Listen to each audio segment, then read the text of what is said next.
नमस्कार मित्रांनो, मी मनीष. स्वागत आहे तुमचं आपल्या चॅनलच्या एका नवीन व्हिडिओमध्ये. आणि सध्या मी आहे कोकणामध्ये, संगमेश्वरमध्ये. सोनावडे माझं गाव आहे आणि सोनावड्यामध्ये सोनारवाडीत मी राहतो. तर पुरातन मंदिराचा व्लॉग तुम्ही बघितलाच असेल. कसा वाटला हे नक्की तुम्ही त्या व्लॉगला कमेंट करून सांगा. आणि नसेल बघितला तर आपल्या या गणपतीच्या पुरातन मंदिराचा व्लॉग पहिल्यांदा बघा. आणि आता ना आमच्या समोरच्याच घरात म्हणजे भावकीतच गुड्डी नावाची एक मुलगी आहे, म्हणजे बहीणच आहे आमची. तर तिचं लग्न आहे. तर आज हळदीचा प्रोग्राम आहे. तुम्ही बघत असाल डीजेचा आवाज तुम्हाला येत असेल. तर आता हा ब्लॉग पूर्णपणे हळदीचा असणार आहे. तर आपण बघूया हळदीची तयारी कुठपर्यंत आली आहे. किंवा आता संध्याकाळचे 6:45 तर झालेच आहेत. तर डीजे वगैरे लागलाच आहे आणि आता आंब्याची पानं वगैरे ही सगळी तयारी चालू झाली आहे. तर एकंदरीत आपल्या या संगमेश्वर पद्धतीत किंवा कोकणातली हळद कशी असते हे तुम्हाला या व्हिडिओमध्ये बघायला मिळेल. तर माझ्यासोबत नक्की तुम्ही पण हळद एन्जॉय करा आणि लग्नाला या बरं. तर मित्रांनो, संगमेश्वरी त्याचप्रमाणे कोकणी पद्धतीत साखरपुडा हा कसा असतो हे मला तुम्हाला दाखवायचंच होतं. परंतु साखरपुड्याचा संपूर्ण व्हिडिओ हा मला बनवता आला नाही. ॲक्च्युली साखरपुडा हा घरातच असल्यामुळे पाहुणे मंडळी भरपूर आलेली, त्यामुळे त्यांची उठाबस करण्यात आणि हेवतीव कामं करण्यातच माझा वेळ गेला. तर बेसिकली गावच्या ठिकाणी साखरपुड्यासारखे कार्यक्रम हे आपल्या अंगणातच असतात. त्यामुळे अंगण स्वच्छ सारवलं जातं. त्याचप्रमाणे अंगणात ही अशी रांगोळी काढून मधोमध स्वस्तिक काढला जातो. एका साईडला नजर गेली तर पूनम आणि रुपेश यांच्या साखरपुड्याचा मस्त बॅनर लागला होता. नवरा मुलगा तर रेडीच होता. त्याचप्रमाणे साखरपुड्याला सर्व गावातली वरिष्ठ मंडळी जमा झाली होती. आता मात्र उत्सुकता एकाच गोष्टीची होती, तो म्हणजे साखरपुडा कधी सुरू होतोय.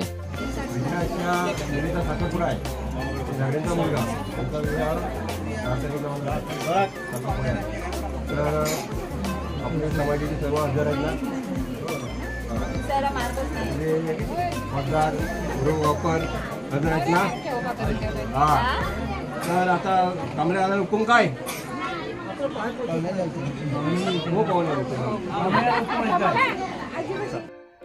तर अशा प्रकारे पाहुण्यांकडनं हुकूम घेऊन साखरपुड्याला कोकणी पद्धतीत सुरुवात केली जाते.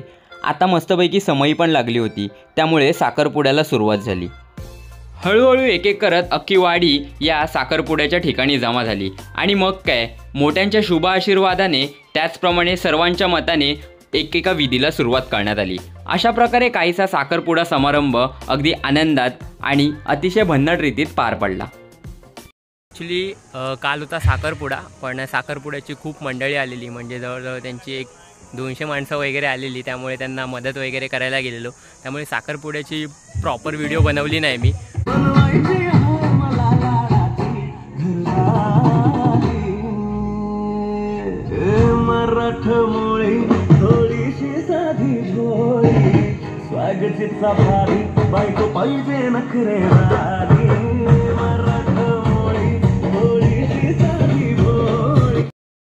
गावाला आल्यानंतर माझा आवाज येतोय ना तुम्हाला? ओके. गावाला आल्यानंतर ना प्रत्येक साखरपुडा असून दे किंवा कुठला फंक्शन असून दे किंवा लग्न असून दे, असं काय असेल ते एक बाजे म्हणून एक फेमस असतात. तर ते बाजेवाले आलेत आणि ते आपला बाजा जो काय तो वाजवत आहेत. तर मुंबईला मी बेसिकली लग्न किंवा हळद अटेंड करायचो तेव्हा अशा प्रकारचे बाजे नसायचे. पण गावाला जेवढ्या पण वेळा आलो आहे तेव्हा हळदीचा कार्यक्रम वगैरे असला की आपल्याला हे बाजे जरूर ऐकायला किंवा या बाजांचा स्वर आपल्या कानी पडतो. तर समजून द्यायचं की काहीतरी शुभ कार्य घडत आहे एखाद्या गावामध्ये या बाजांच्या आवाजावर.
आपण एन्जॉय करतोय.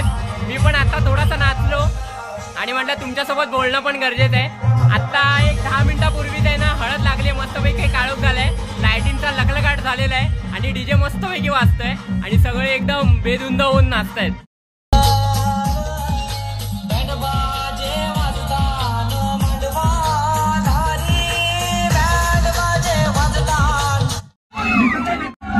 Bye.